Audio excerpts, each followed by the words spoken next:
Penjualan BYD pada Februari mencatatkan koreksi sedalam 41,1% secara tahunan, menjadikannya penurunan bulan ke-6 berturut-turut. Angka ini merupakan kontraksi terbesar bagi perusahaan sejak Februari tahun 2020 saat pandemi mulai melumpuhkan ekonomi global.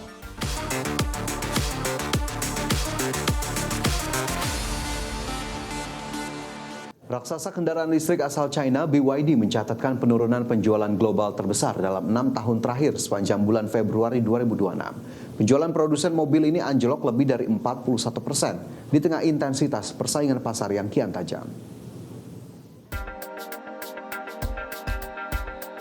Penjualan BYD pada Februari mencatatkan koreksi sedalam 41,1% secara tahunan, menjadikannya penurunan bulan ke-6 berturut-turut. Angka ini merupakan kontraksi terbesar bagi perusahaan sejak Februari tahun 2020 saat pandemi mulai melumpuhkan ekonomi global. Meski terdapat faktor musiman perayaan Tahun Baru Imlek yang lebih panjang, tren penurunan BYD tercatat melampaui rata-rata fluktuasi historis industri otomotif. Di pasar domestik, penjualan BYD anjlok tajam hingga 65%, menjadi 89.590 unit. Namun kinerja pengiriman ke luar negeri justru masih tumbuh kuat dengan angka mencapai 100.600 unit pada bulan Februari. Kondisi ini menempatkan BYD di bawah tekanan kompetitor lokal seperti Geely yang sempat menyalip posisi BYD sebagai produsen mobil terbesar di China pada awal tahun ini. Guna merespons persaingan harga yang ketat, BYD meluncurkan program pembiayaan bunga rendah selama 7 tahun yang meniru strategi kompetitor utamanya Tesla. Selain strategi pembiayaan, perusahaan juga berencana meluncurkan inovasi teknologi besar pada akhir bulan ini untuk memperkecil kesenjangan teknologi di pasar EV. BYD juga mempercepat ekspansi internasional dengan mengajukan penawaran pembelian pabrik di Meksiko guna mengimbangi tantangan domestik yang kian berat. Bagi sumber ada Exchange.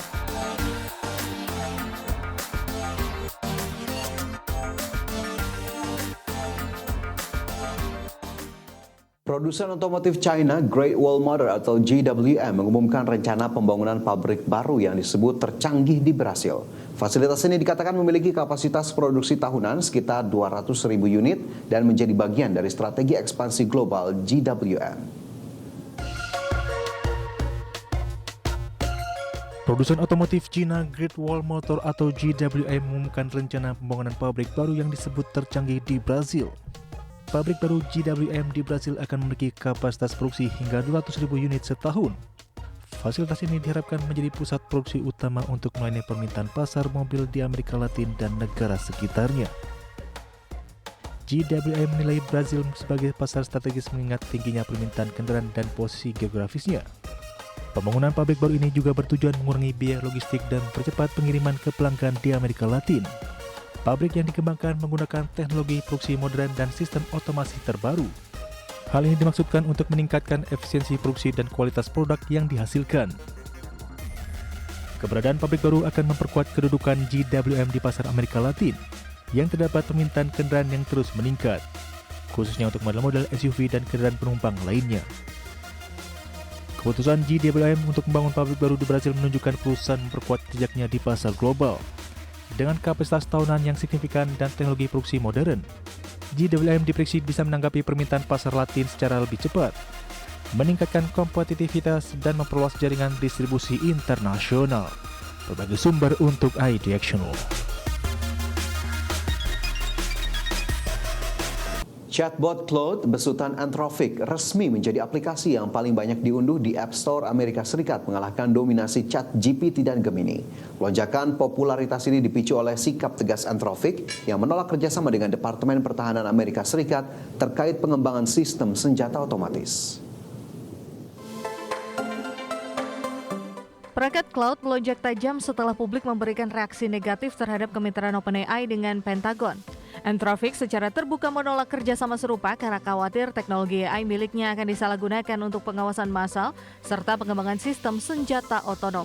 Keputusan ini dipandang luas oleh masyarakat Amerika Serikat sebagai langkah berprinsip untuk menjaga etika pengembangan teknologi kecerdasan buatan di tengah meningkatnya ketegangan global. Sementara itu, sikap Anthropic tersebut justru memicu kecaman keras dari Presiden Donald Trump yang menyebut perusahaan itu sebagai penghambat kepentingan pemerintah. Melalui platform Truth Social, Trump menuduh manajemen Anthropic lebih mengutamakan ketentuan layanan mereka daripada konstitusi negara. Sebagai respons, Menteri Pertahanan Pete Hegseth berencana melabeli Anthropic sebagai risiko rantai pasokan keamanan nasional yang berpotensi membatasi gerak bisnis perusahaan tersebut di masa depan. Meski ditekan secara politik, dukungan publik justru mengalir deras dengan beralihnya loyalitas pengguna dari ChatGPT ke cloud. Juru bicara Anthropic mencatatkan kenaikan pendaftaran harian hingga 3 kali lipat sejak November lalu, sementara jumlah pelanggan berbayar meningkat lebih dari 2 kali lipat pada tahun ini. Fenomena ini menunjukkan adanya pergeseran preferensi konsumen yang kini lebih mementingkan faktor etika dan keamanan data dalam memilih layanan AI. Berbagai sumber IDX Channel.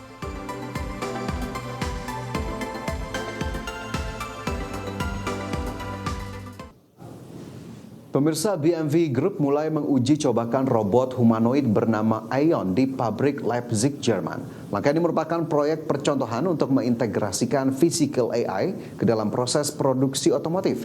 Robot ini dikembangkan bersama Hexagon Robotics, menandai penerapan robot humanoid dalam lingkungan pabrik nyata, bukan sekadar laboratorium. BMW Group mulai menguji cobakan robot humanoid bernama Aion di pabrik Leipzig, Jerman.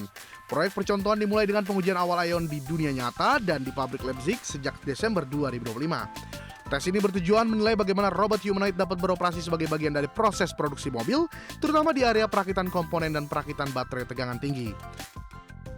Setelah uji coba awal, BMW berencana uji coba lanjutan mulai April 2026 dan fase pilot penuh pada musim panas. Robot Aion didesain dengan badan seperti manusia, dapat menangani berbagai alat dan peralatan, serta digerakkan pada roda agar lebih fleksibel di lingkungan pabrik. BMW menjawab bahwa penggunaan humanoid adalah bagian dari strategi physical AI yang menggabungkan kecerdasan buatan dengan robotik nyata untuk meningkatkan efisiensi produksi. Teknologi ini dirancang untuk membantu pekerja manusia menangani tugas-tugas berat, repetitif, atau berisiko tinggi.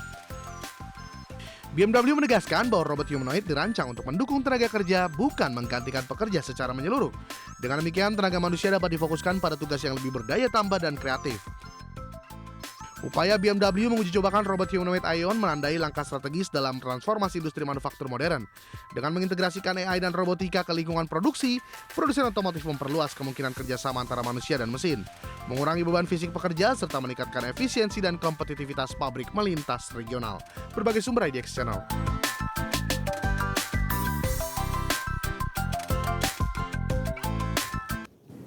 Kembali bersama kami di Prime Market Highlights. Pemirsa, layanan komputasi awan Amazon Web Services atau AWS di Uni Emirat Arab mengalami gangguan serius setelah salah satu pusat datanya terbakar pada akhir pekan kemarin. Insiden ini diduga kuat akibat serangan rudal dan drone yang menghantam wilayah Dubai di tengah eskalasi konflik antara Iran dan Amerika Serikat. Layanan komputasi awan Amazon Web Services di Uni Emirat Arab mengalami gangguan serius setelah salah satu pusat datanya terbakar pada akhir pekan kemarin. AWS mengonfirmasi adanya gangguan pada Availability Zone Make 1 AZ2 yang menyebabkan terputusnya akses ke sejumlah layanan cloud di wilayah Uni Emirat Arab. Dalam keterangan resminya, AWS menyebut pusat data tersebut terkena objek asing yang memicu percikan api hingga terjadi kebakaran hebat. Meski demikian, 2 zona ketersediaan lainnya dilaporkan masih beroperasi normal bagi pelanggan yang menjalankan aplikasi secara redundant di wilayah tersebut. Pihak AWS kini tengah berupaya memitigasi dampak gangguan bagi pelanggan yang beban kerjanya terpusat di zona terdampak. Manajemen menyatakan baru akan menyalakan kembali daya listrik setelah pihak berwenang menyatakan area pusat data telah aman untuk diakses. Hingga kini proses pemulihan masih terus berlangsung sementara akses ke infrastruktur cloud di wilayah Dubai masih mengalami keterbatasan. Adapun insiden terbakarnya pusat data Amazon ini terjadi bersamaan dengan serangan masif rudal dan drone militer Iran ke Dubai dan beberapa wilayah Teluk lainnya.